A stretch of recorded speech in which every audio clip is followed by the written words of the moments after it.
అస్సలాము అలైకుం వరహ్మతుల్లాహి వబర్కాతుహు. తఖబ్బల్ అల్లాహు మిన్నా వ మిన్కుం. ఇస్లామియా నిషిద్ధతలు, జాగ్రత్తలు. చూడండి సోదరులారా, అల్లాహకు భాగ్యస్వామ్యం కల్పించుట షిర్క్. ఈ షిర్క్ అనేది చాలా ఘోరమైన పాపము. ఒక హదీస్ ఈ విధంగా ఉంది. దీనికి ఆధారం అబూబకర్ రజి అల్లాహు తాలా అన్హు ఉల్లేఖించిన హదీస్ ఈ విధంగా ఉంది. సహీ బుఖారీ 2654, సహీ ముస్లిం 87లో ఒక హదీస్ ఏం చెప్పారప్ప అంటే, ఘోరమైన పాపాలలో ఘోరమైనది షిర్క్.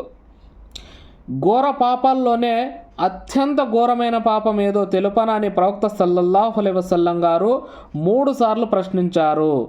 దానికి వారన్నారు, తప్పక తెలపండి ప్రవక్త సల్లల్లాహు అలైహి వసల్లం గారు అని అప్పుడు అడగడం జరిగింది. అప్పుడు ప్రవక్త సల్లల్లాహు అలైహి వసల్లం గారు అన్నారు, అల్లాహకు భాగ్యస్వామ్యం కల్పించుట ఘోరమైన పాపమని చెప్పడం జరిగింది.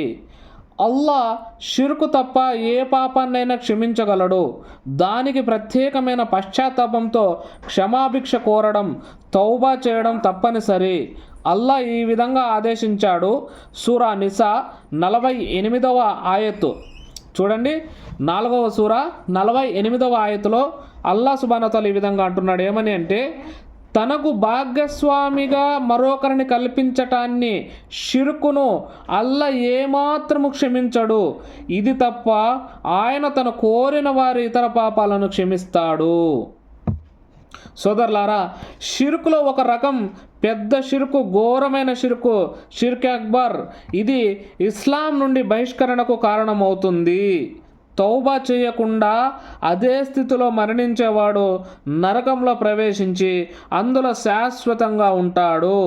ముస్లిం సమాజంలో ప్రబలి ఉన్న ఈ రకమైన షిర్కు యొక్క కొన్ని రూపాలు కింద ఈ విధంగా ఉన్నాయి. అవి తర్వాత వీడియోలో వస్తాయి. అస్సలాము అలైకుం వరహ్మతుల్లాహి వబర్కాతుహు.